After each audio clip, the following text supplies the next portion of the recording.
Vous écoutez Alger Chaîne 3, le journal. Présenté ce soir par Nassera Medjadel, dont voici les titres. Bonsoir Nassera. Bonsoir l'ami, on s'achemine vers la création d'un haut conseil regroupant les scientifiques et les chercheurs algériens et la création de l'Agence nationale d'archéologie. Ces deux importantes structures sont placées sous la tutelle de la présidence de la République. L'Algérie a été retirée de la liste grise du groupe d'action financière. La décision a été prise à l'unanimité à Paris, au siège de l'OCDE. Depuis Accra, l'Algérie, par la voix de Azouz Nasser, réclame réparation aux victimes de l'esclavage et du colonialisme. Ahmad Benjama, désigné à l'unanimité par le groupe des ambassadeurs africains, président du Conseil économique et social des Nations Unies. Le diplomate algérien prendra ses fonctions fin juillet pour un mandat d'1 année. Benjama met en avant cette lourde responsabilité qui intervient dans un contexte critique marqué par de nombreux défis. Il affirme la volonté de renforcer le rôle de l'ECOSOC afin d'en faire une plateforme plus efficace. Un narcotrafiquant a été arrêté. Plus de 270 kilos de cocaïne ont été saisis dans un camion semi-remorque au cours de cette semaine à Drar. C'est la dernière opération en date menée par l'ANP. Nouvelle frappe sioniste sur le Liban, au moins 47 martyrs, dont 2 enfants et 97 blessés ces dernières 24 heures, alors que sur un autre front, la Suisse annonce le report des négociations entre Téhéran et Washington. Le ministère de la Santé rappelle les mesures préventives et indispensables et les précautions à prendre pour éviter d'éventuelles complications sur la santé face à la canicule qui marque ce week-end.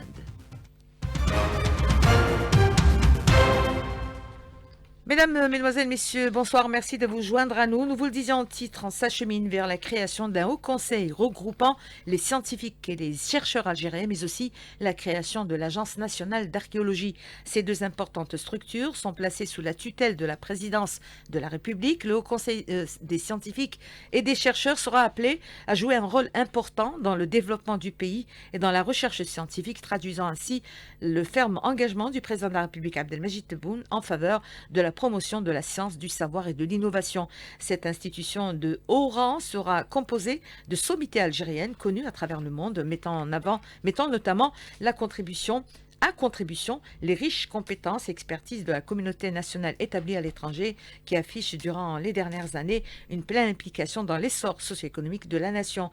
La création de cette importante structure vient intégrer la dynamique socio-économique que connaît le pays, consolidée par la politique du président de la République visant à promouvoir la connaissance, la recherche scientifique et l'innovation comme moteur de croissance globale en Algérie. S'agissant de l'Agence nationale d'archéologie, sa création et son rattachement à la présidence de la République constitue un signal fort pour un pays qui place son immense patrimoine dans les priorités de l'action de l'État.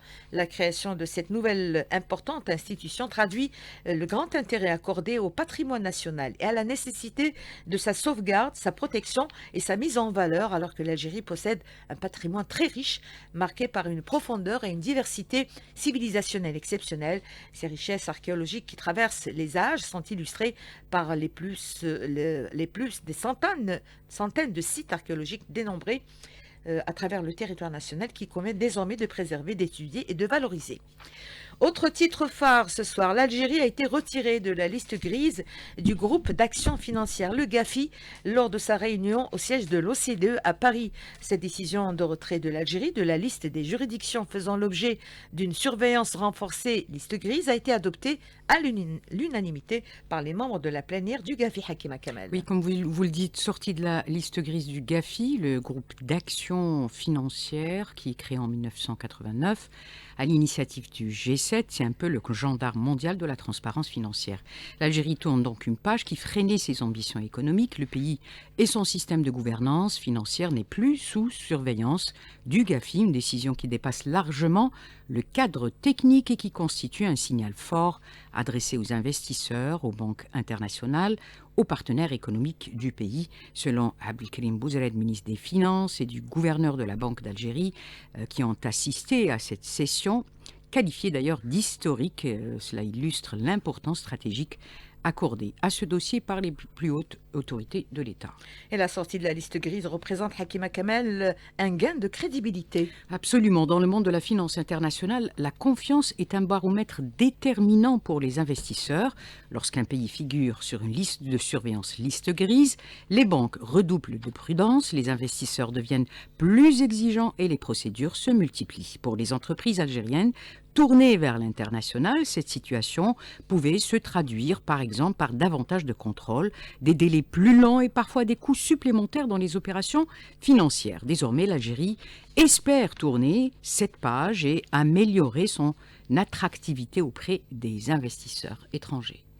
Et Chaban Assad, expert financier, explique que c'est un pas diplomatique d'une grande importance compte tenu de l'impact attendu sur le climat des affaires et la confiance grandissante des investisseurs. Il le dit Hakima Kamal. La sortie de l'Algérie de la zone grise du Gafi représente déjà une victoire diplomatique importante pour l'Algérie. Nous sommes en train de récolter les dividendes de 2 années d'efforts qui ont été effectués sur la réglementation du blanchiment d'argent qui a été mise aux normes internationales, à l'instar de la dernière instruction de la Banque d'Algérie sur le KYC, donc instruction 04-2026. En fait, les impacts sont très importants. Le premier, c'est que ça va permettre d'attirer de nouveau des investissements étrangers. L'Algérie en a besoin pour financer les projets qui sont portés par des investisseurs étrangers actuels au niveau de API, ça c'est déjà très important. Ça va réduire le coût des transactions, c'est-à-dire en fait le coût des importations et des exportations va être réduit par les correspondants étrangers dans le cadre des crédits documentaires. Ça va fluidifier aussi les mouvements financiers à l'international parce qu'en fait il n'y aura plus de surblocage lié au sur-risque de l'Algérie. Et enfin éventuellement même les mouvements financiers internationaux à l'instar de ceux qui sont portés par le FMI et la Banque mondiale seront boostés au niveau national. L'Algérie, par la voix de Azouz Nasri, lance depuis Accra au Ghana un appel en faveur d'une reconnaissance internationale explicite par les organisations onusiennes et les anciennes puissances coloniales du caractère systématique et criminel des pratiques liées à l'esclavage et au colonialisme. Le plaidoyer du président du Conseil de la Nation sur le dossier s'est effectué en qualité de représentant du président de la République Abdelmajid Tebboune lors de la conférence consultative de haut niveau sur la justice réparatrice et les réparations historiques liées à la traite transatlantique des esclaves. Le président du Conseil de la Nation a souligné dans son allocution le soutien de l'Algérie à la démarche onusienne qui inclut justice et réparation aux Africains. On l'écoute. L'Algérie accueille favorablement la résolution historique des Nations Unies reconnaissant la traite transatlantique des esclaves comme l'un des crimes les plus odieux commis contre l'humanité et la considère comme une traduction concrète de la dynamique croissante que connaît l'Union africaine. L'Algérie réaffirme son soutien fermement ancré à toutes les initiatives prises par l'Union africaine et ses institutions juridiques spécialisées visant à instaurer un cadre juridique clair qui place l'esclavage et la colonisation parmi les pires crimes qu'a connus l'humanité. Amar Benjama, désigné à l'unanimité par le groupe des ambassadeurs africains, président du Conseil économique et social des Nations Unies, le représentant permanent de l'Algérie auprès de l'ONU prendra ses fonctions fin juillet pour un mandat d'une année. Amina Lakri. Dans une allocution, Amar Benjama a mis en avant cette lourde responsabilité qui intervient dans un contexte critique marqué par de nombreux défis mondiaux, notamment le déficit de financement, l'aggravation de l'endettement, les chocs économiques, les crises géopolitiques, les enjeux de sécurité alimentaire, la désertification et les effets croissants du changement climatique. Face à ces crises imbriquées, le diplomate algérien a insisté sur la nécessité d'un renforcement de la cohésion africaine. Il a appelé à ce que le continent parle d'une voix plus forte, plus coordonnée et plus influente au sein des enceintes multilatérales conformément aux priorités de l'agenda 2063 de l'Union africaine. Amar Benjama a également affirmé la volonté de renforcer le rôle de l'ECOSOC afin d'en faire une plateforme plus efficace pour améliorer la coordination mondiale et promouvoir les aspirations de développement en Afrique. Et l'Algérie se positionne ainsi sur un autre front, celui du développement, du financement et de la réforme de la gouvernance mondiale, comme le dit Badis Ranissa, politologue, analyste des questions internationales. C'est une désignation qui ne doit pas être lue comme une simple promotion diplomatique. C'est plutôt un signal fort, un signal politique, un signal géopolitique. Après le Conseil de sécurité où l'Algérie a porté une voix africaine, arabe et souverainiste, Alger aujourd'hui, si vous voulez, se repositionne sur un autre front, à savoir celui du développement, du financement, des inégalités notamment, et surtout de la réforme de la gouvernance mondiale, ce que l'Algérie appelle de ses voeux depuis des décennies. Donc ce conseil, ce n'est pas seulement une enceinte technique, administrative, c'est, je dirais, le lieu où se décidera, se discutera l'après-crise, à savoir la date planétaire, le climat, la pauvreté, la sécurité alimentaire, la transformation économique. En d'autres mots, si vous voulez, c'est là où se jouera les vrais rapports de force du Sud global. L'Algérie entend, au-delà d'être entendue sur les crises et conflits, peser sur les solutions. Le choix de Amar Benjama est loin d'être fortuit. Il incarne en effet une diplomatie claire et expérimentée, comme le dit Badis Ranissa. L'Algérie ne veut plus seulement être entendue sur seulement les crises, elle veut peser sur les solutions, à savoir passer de la diplomatie de position ou de positionnement à la diplomatie de construction ou de co-construction avec une architecture commune. Et le choix de Benjamin, enfin, n'est pas, de mon point de vue, anodin. Il incarne une diplomatie sobre, une diplomatie ferme, claire, expérimentée, une diplomatie capable de parler au nom de l'Afrique, bien évidemment sans folklore, sans alignement, sans diktat, sans injonction, mais toujours avec une grammaire d'État. Pour Alger, c'est une continuité. On ne peut pas le nier. On a eu le Conseil de sécurité, l'Afrique, la cause palestinienne, le multilatéralisme, le développement notamment, à grande échelle, notamment à l'échelle africaine du continent. Le message est simple, l'Algérie revient dans les institutions internationales, non pas pour occuper un siège ou des sièges, mais plutôt pour réorienter les débats, converger les luttes, pour encore une fois mettre les peuples au centre de l'action politique. Voilà, Badis Renissa, politologue, analyste des questions internationales. Un narcotrafiquant a été arrêté. Plus de 270 kilos de cocaïne ont été saisis dans un camion semi-remorque au cours de cette semaine à Adrar. C'est la dernière opération date menée par l'ANP, souligne dans un communiqué le ministère de la Défense nationale. Cap sur les législatives, les candidats à la députation continuent de tenter de séduire l'électorat. Ils étaient bien évidemment sur le terrain ce week-end. On y reviendra à la fin de ce journal dans le carnet de campagne avec Ibtial Adoun. En attendant, on va s'intéresser aux différentes thématiques qui émergent des programmes défendus par les candidats. Smaïl Miouni. La campagne électorale des législatives du 2 juillet est marquée, selon les spécialistes, par un discours national responsable, axé sur la préservation des intérêts de l'État, de sa souveraineté et de sa sécurité. Le professeur en sciences de l'information et de la communication, Hakim Bougrara. Les chefs des partis politiques appellent à un discours national responsable et à une forte participation pour préserver les intérêts de l'État algérien, sa souveraineté et sa sécurité nationale. Sur le terrain, les candidats multiplie aussi les rencontres de proximité dans les quartiers et les lieux de travail, tandis que les réseaux sociaux connaissent une activité soutenue. Une dynamique portée par les jeunes qui utilisent les nouvelles technologies pour promouvoir leur choix auprès d'un électorat majoritairement jeune.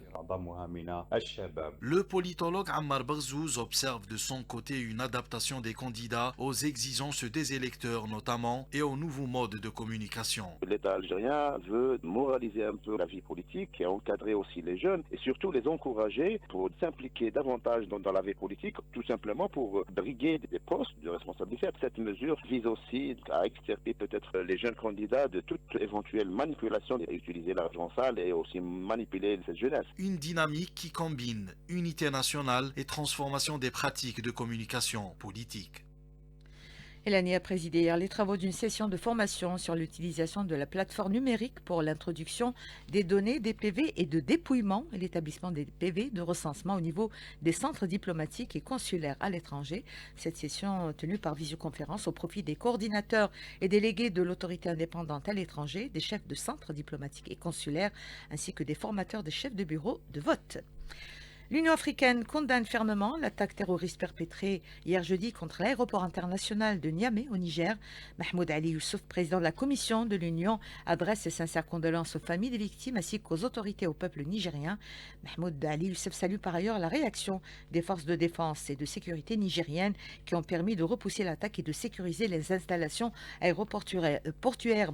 Pour rappel, l'Algérie, via le ministère des Affaires étrangères, a exprimé hier sa profonde indignation et sa ferme condamnation suite à cette attaque qui a ciblé donc l'aéroport international Dioré Amani de Niamey. L'Algérie qui réaffirme sa pleine solidarité avec le peuple et le gouvernement nigérien face à cette attaque odieuse qui vise à porter atteinte à la sécurité, à la stabilité du Niger frère. L'Algérie qui réitère également son soutien aux autorités nigériennes dans leurs efforts et leur lutte contre le terrorisme, ainsi que son engagement en faveur du renforcement de la coopération bilatérale et régionale pour faire face à cette menace qui pèse sur la paix et la sécurité dans notre espace commun. Nouvelle frappe sioniste sur le Liban, au moins 47 martyrs, dont 2 enfants et 97 blessés ces dernières 24 heures, selon un nouveau bilan du ministère libanais de la Santé. Ce nouveau bilan concerne des frappes sionistes intensives menées entre minuit hier et cet après-midi. Au moins 10 localités à proximité de la ville de Nabatieh, dans le sud du Liban, dont celle de Harouf, ont été ciblées par ces raids. Il n'y a aucune urgence à rencontrer les négociateurs américains en Suisse. Le protocole d'accord visant à mettre fin à la guerre au Moyen-Orient ayant déjà été signé par les dirigeants des deux pays selon Téhéran, qui envisage d'organiser une réunion dans les prochains jours. C'est en tout cas ce qu'a déclaré le porte-parole du ministère iranien des Affaires étrangères. Le gouvernement suisse a annoncé de son côté le report s'inédit des négociations qui étaient prévues ce vendredi dans son pays. Entre Téhéran donc, et Washington et devait lancer un processus de 60 jours pour régler le sujet central du nucléaire et mener un accord final après la signature du protocole. Grande mobilisation à Genève pour protester contre les mauvais traitements infligés aux prisonniers sahraouis et contre la privation de leurs droits fondamentaux par l'occupant marocain. On fait le point avec le Ralia Jimmy, militante sahraoui. Elle en parle à Linda Hamad. Ce groupe des femmes sahraouies qui ont invité à cette manifestation sur la place des Nations devant le Conseil des droits de l'homme à Genève pour dénoncer l'occupation et revendiquer la libération de nos prisonniers politiques chapeautés par les prisonniers de Gdé-Mézik, dont Naama Asfari et ses compagnons entament une grève de la faim indéterminée. La diaspora est presque entre 120 et 130, plus les défenseurs et défenseuses des droits de l'homme qui participent aux travaux du Conseil, la session 62. On retourne chez nous pour parler de ce week-end qui est marqué donc par une forte chaleur, voire la canicule. Le mercure atteint par endroits les 45 degrés sur les villes côtières et le centre du pays. Le ministère de la Santé, face à cette situation, rappelle dans un communiqué les mesures préventives indispensables et les précautions à prendre pour éviter d'éventuelles complications sur la santé. Le département d'Aït Mesoudan rappelle que la population la plus vulnérable est constituée de jeunes enfants, des personnes âgées ainsi que des personnes atteintes de maladies chroniques. Parmi les mesures à prendre, fermer les volets ou encore les rideaux des façades des logements exposés au soleil, maintenir les fenêtres fermées tant que la température extérieure est supérieure à celle intérieure, éviter de sortir aux heures les plus chaudes. Dans le cas où il faut impérativement sortir, le ministère recommande de le faire tôt ou tard le soir. Et justement, ces craintes s'accentuent pour les catégories les plus vulnérables, enfants, personnes âgées et malades chroniques. Leur déplacement doit être limité. Reportage Lina Douche. Les températures continueront de grimper tout au long de ce week-end, rendant le quotidien difficile, notamment pour les personnes âgées qui tentent de s'adapter chacun à sa manière. J'ai 78 ans et je bois beaucoup d'eau. Quand il fait un peu frais, je fais ma marche. On se met à l'ombre et puis on multiplie les douches bien sûr et on boit sans arrêt.